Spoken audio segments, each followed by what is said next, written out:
Hello everyone, so today I will open my television receiver, pinpoint the different functional blocks or section inside the CRT TV, and discuss the function of each section. Power supply section. Basically, all of the power supply functions are almost the same, which is to produce output voltages for various secondary circuits. It could be a shorted bridge rectifier, a shorted power transistor, or even a shorted power IC.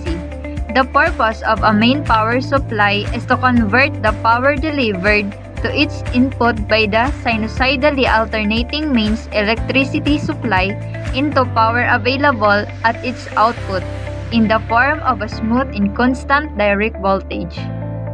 Chopper transformer, used to refer to numerous types of electronic switching devices and circuits used in power control and signal applications. A chopper is a switching device that converts fixed DC input to a variable DC output voltage directly. Shock coil.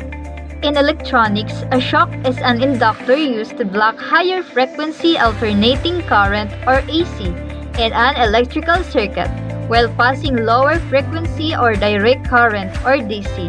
A shock usually consists of a coil of insulated wire often wound on a core. The name comes from blocking, shocking high frequencies while passing low frequencies. Regulator. A voltage regulator keeps the voltage in a circuit relatively close to a desired value.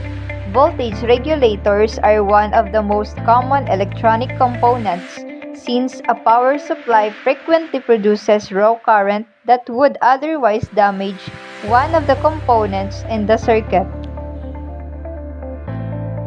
Glass and ceramic tube fuses are often used to protect appliances and consumer electronics.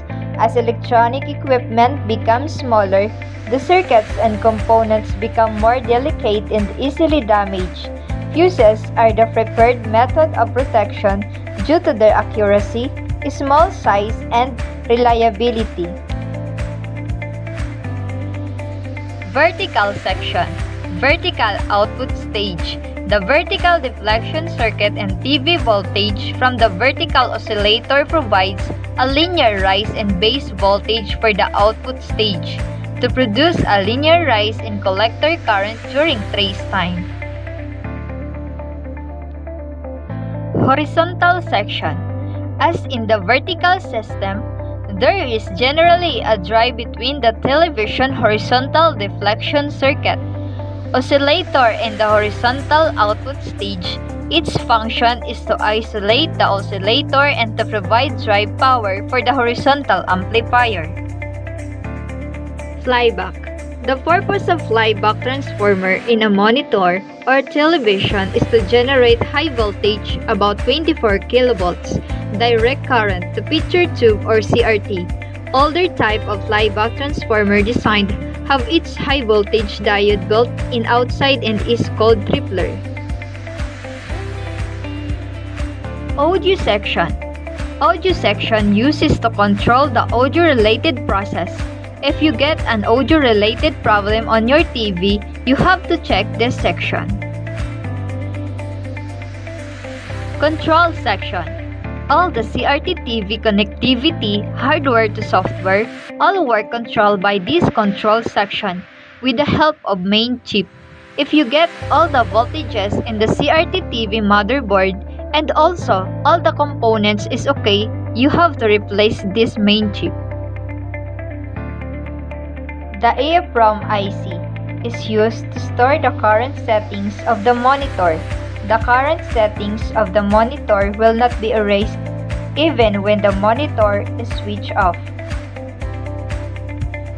TV AV section. This is an audio-video controlling section when you connect your set-top box AV cable. This section will control all the processes of AV signals. RF section. RF section means the radio frequency section. When you connect your TV with an antenna, it means with radio frequency that time, this section will work. This section now uses this time because we already use the set-top box. But still, if you want to use this section, install the antenna and take advantage of this section. Tuner. A television tuner converts a radio frequency analog television or digital television transmission into audio and video signals, which can be further processed to produce a sound in the picture.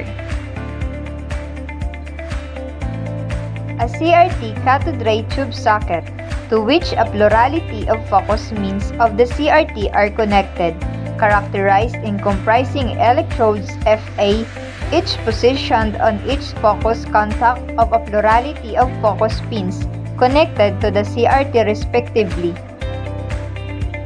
Deflection yoke. A deflection yoke is a kind of magnetic lens used in a cathode ray tubes that are used to process the electron beam by deflecting it vertically and horizontally.